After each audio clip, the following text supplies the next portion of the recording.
noite, pessoal. Para quem está me ouvindo de noite, né? Talvez seja outro horário esse vídeo para você. Vamos continuar com João 10, capítulo maravilhoso, onde o nosso Senhor, o nosso grande Deus, se apresenta pessoalmente para pastorear as suas ovelhas. E aí nós já vimos, né, que ele faz analogia do pastoreado real, verdadeiro, do pastoreado da ovelha animal. Ele faz essa analogia, traz para a vida espiritual, ele sendo o grande sumo pastor daqueles que ouvem a sua voz, as verdadeiras ovelhas, aquelas que são ovelhas, né? Não existe falsa ovelha. As que são ovelhas ouvem a sua voz. E agora vai ter uma encrenquinha, porque era lícito que isso acontecesse, convinha que isso acontecesse. Não sei nem se é essa a palavra, mas tinha que acontecer essa divisão, né? O Filho do Homem veio trazer a verdade qual o mundo não pode receber. E é normal e é comum que haja essa dissensão entre pessoas, divisão primeiramente entre os judeus e hoje no mundo, né? Ah, mas o Filho do Homem não veio trazer paz. Existe uma passagem que o próprio Jesus fala que é lógico que o Senhor traz a paz. Tem alguns espertinhos, né, que tentam pegar partes da Bíblia isoladas sem contexto para falar, tá vendo? A Bíblia se contradiz. Porque uma hora fala que veio trazer paz. Paz que excede todo entendimento. Sim, a todos os que creem. Mas não falta de tribulação. Paz na tribulação. No meio dela. Passando por ela. Você não se apavorar, não se perturbar a ponto de perder a paz. Mas o Senhor, em relação aos homens, paz uns com os outros, o Senhor diz que não vem trazer paz, ele vem trazer espada. Porque divisão de opiniões. Então o Senhor quer que a gente brigue? Não. Mas é normal e é comum, é para acontecer que o mundo reprove você. Isso tem que acontecer. Porque se não acontecer é um horrível sinal, péssimo sinal. Viver em comunhão com o mundo é um péssimo sinal, tá bom? E aqui já começa no versículo 19, onde a gente vai continuar a divisão entre os próprios judeus. Porque Jesus dá todo aquele discurso do pastor em meio aos judeus, alguns fariseus. E aí, por causa dessas palavras, que palavras? As que eu já li na parte 1 e 2. Se você não viu, veja o vídeo, comente, passe sua percepção, alguma coisa que a gente não viu ali, e talvez você viu e percebeu, passa pra gente, tá bom? Por causa dessas palavras, houve novamente divisão entre os judeus. E muitos deles murmuravam, reclamavam: ele tem um demônio e enlouqueceu. Por que vós o escutais? Os judeus, principalmente os mais religiosos, eles sabiam que o Senhor, lá em Ezequiel e em outras, através de outros profetas, se identificava como sumo pastor, aquele que cuidava, aquele que apacentava. Então eles já começam a captar o que Jesus quer dizer nas entrelinhas. Esse cara está assim, com perdão da palavra, mas trazendo para a linguagem de hoje, este homem, esse cara, ele está se intitulando Deus. Porque o Senhor é o nosso sumo pastor. O Senhor falou lá em Ezequiel 34: eu mesmo apacentarei as minhas ovelhas. Ele já tratava o seu povo como ovelha. E aí ele vem pessoalmente. Ele fala lá ele promete que vem pessoalmente, e agora ele se apresenta. E aí muitos pensam, poxa, se está querendo ser Deus, está querendo ser um Deus ou parecer com Deus, enlouqueceu ou tem demônio. Fala por demônio, por que vocês o escutam? E outros já ponderavam, essas palavras não são de alguém que tem demônio. Porventura, pode porventura um demônio abrir os olhos aos cegos? Aqui alguns já reconheciam que o Senhor era Deus já operando numa carne. Jesus, a carne, a parte carnal de Jesus, o corpo dele veio de Maria, mas o Pai, o Espírito que está nele. E aí Jesus ele fala, ou vai falar, ou já falou aqui no Evangelho de João mesmo. Se vocês não creem, eu acho que vai falar nesse capítulo,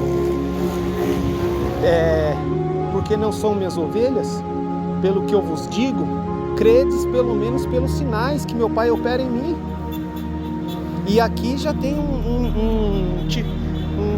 uma porção desse pessoal já estava crendo, pelo menos pelos sinais, porque eles falam assim, um demônio não abre a visão de um cego, porque no capítulo passado, no capítulo 9, Jesus cura um cego, e estes homens creem que foi Jesus, eles acreditam que foi Jesus, ao contrário daqueles que ficam preocupados por serem no sábado e não querem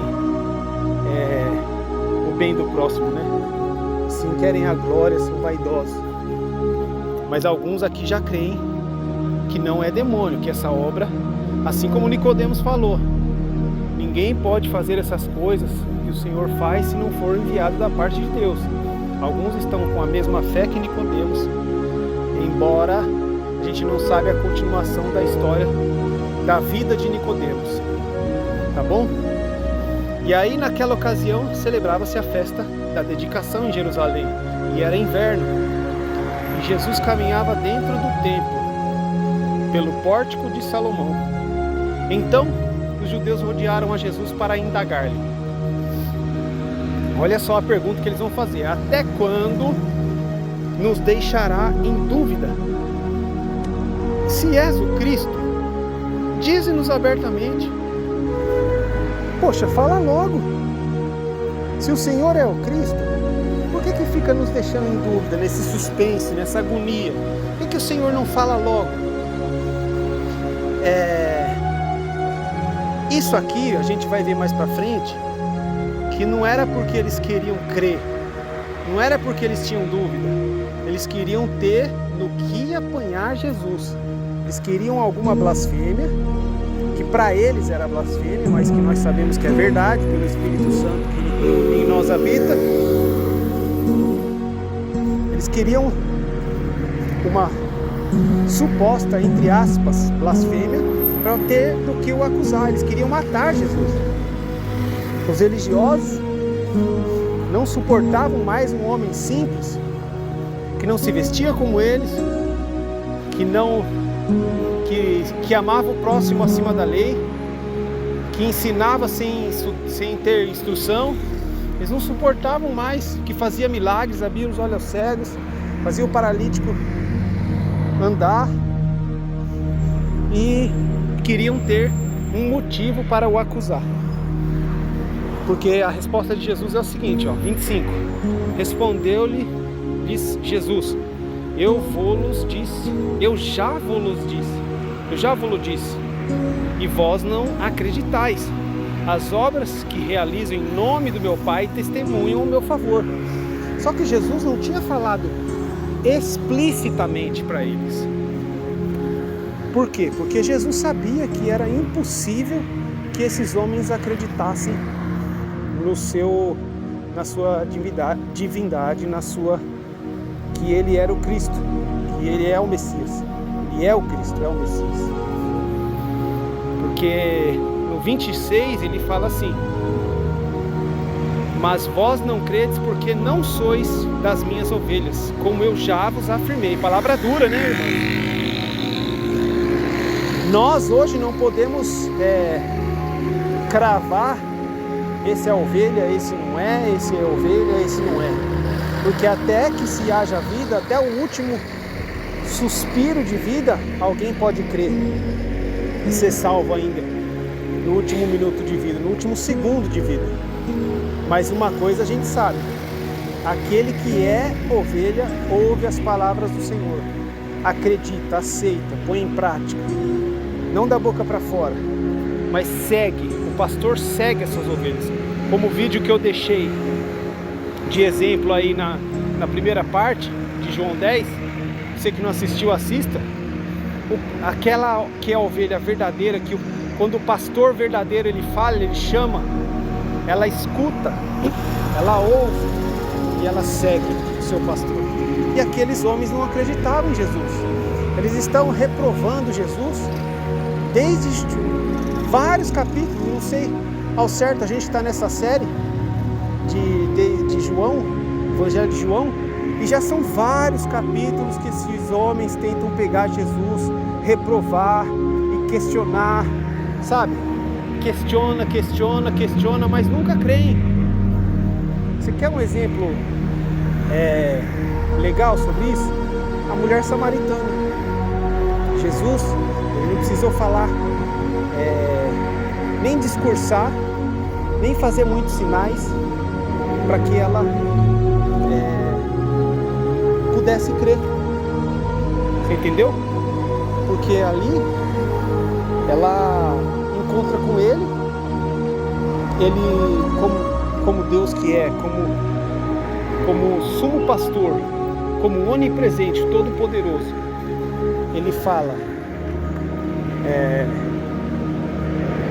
da vida particular dela, que ela teve 5 maridos e o que tens não é seu marido. E ela fala: quando o Messias vier, ele ensinará todas essas coisas pra gente. E Jesus fala explicitamente: eu que falo contigo sou o Messias.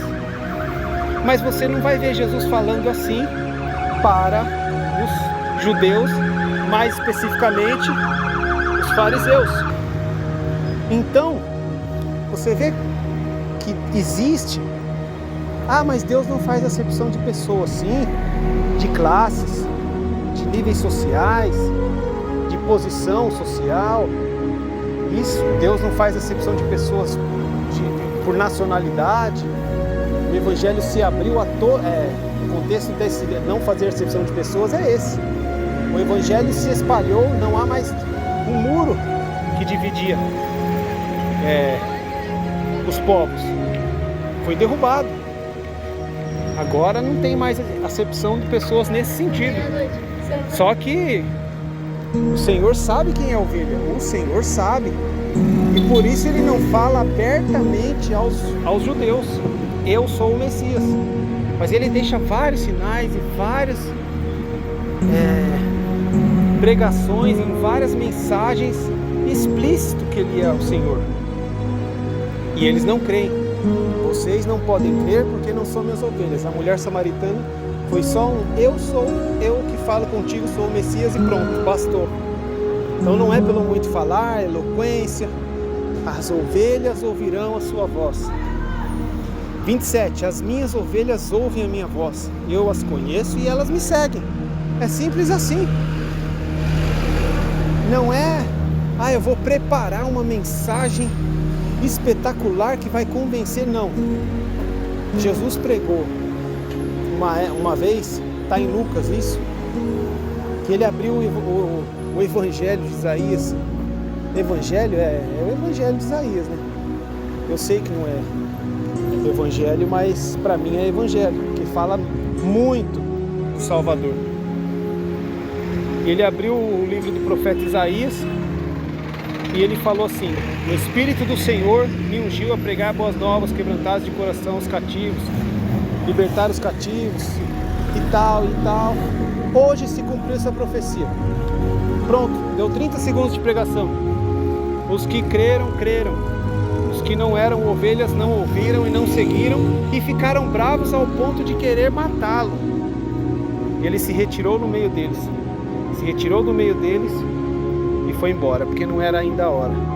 Por quê? Porque as minhas ovelhas ouvem a minha voz, eu as conheço, elas me seguem. Eu lhes dou a vida eterna. Essa parte é muito gloriosa. Eu lhes dou a vida eterna, e elas nunca perecerão. Tampouco ninguém as poderá arrancar das minhas mãos. Tem várias lições aqui. Você acredita no uma vez salvo para sempre? Depende de quem te dá a vida eterna. Se foi um pastor, se foi por mais que o homem seja um bom guia, um bom ensinador, um bom mestre, ele não pode dar a vida eterna. Ninguém pode dar a vida eterna a não ser o Senhor.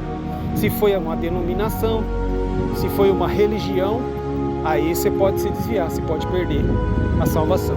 Agora, se foi esse aqui, ó, que falou no 28, eu lhes dou a vida eterna, o que acontece quando ele dá a vida eterna?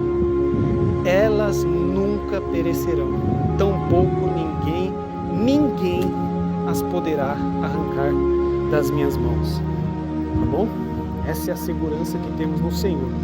Ah, mas e se a pessoa passa a vida inteira na igreja, na denominação, reunindo e tal, e depois ela sai e vai para o mundão se esbaldar? Não foi o Senhor que deu a vida eterna para ela. Bom, simples assim. As minhas ovelhas me conhecem, elas me seguem para sempre.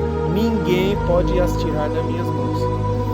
Esse que depois de um tempo sai é aquele lá que o Senhor fala: eu nunca vos conheci. Serviu uma religião, serviu a um homem, serviu a um ritual, uma liturgia, mas nunca conheceu e nunca foi conhecida do Senhor. E aí depois ele fala: ninguém poderá as arrancar da minha mão. 29. Meu Pai que as deu é maior do que todos. Ninguém é capaz de arrancá-las da mão do meu Pai. Peraí, das minhas mãos ou das mãos do meu Pai? Tem pessoas que insistem que são duas pessoas distintas, diferentes.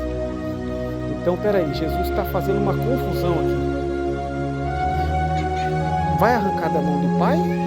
Não vai arrancar da mão de Jesus. Qual que é a verdade? Ele completa no 30. Eu e o Pai somos um. Nessa hora, meu amigo, é isso aí que acontece no 31. Por isso, uma vez mais, os judeus pegaram pedras para apedrejá-lo, porque era terrível para eles. Tá vendo como eles não queriam crer? Fala-nos, se você é o Messias, fala logo, deixa a gente nessa dúvida. Não. Jesus deu indícios aqui do que ele é. E eles já pegaram pedra. Eles não queriam crer, eles não podiam crer. Eles não eram ovelhas. E aí eu vou parar mais uma vez, vou cortar mais uma vez o vídeo nessa parte que os judeus querem apedrejá-lo, para não ficar um vídeo, primeiro que a bateria do celular está acabando, e segundo, para não ficar um vídeo grande, cansativo, tá bom? Embora esteja muito gostoso falar desse capítulo riquíssimo, que é João 10, Evangelho de João 10. Deus abençoe a todos. Amém?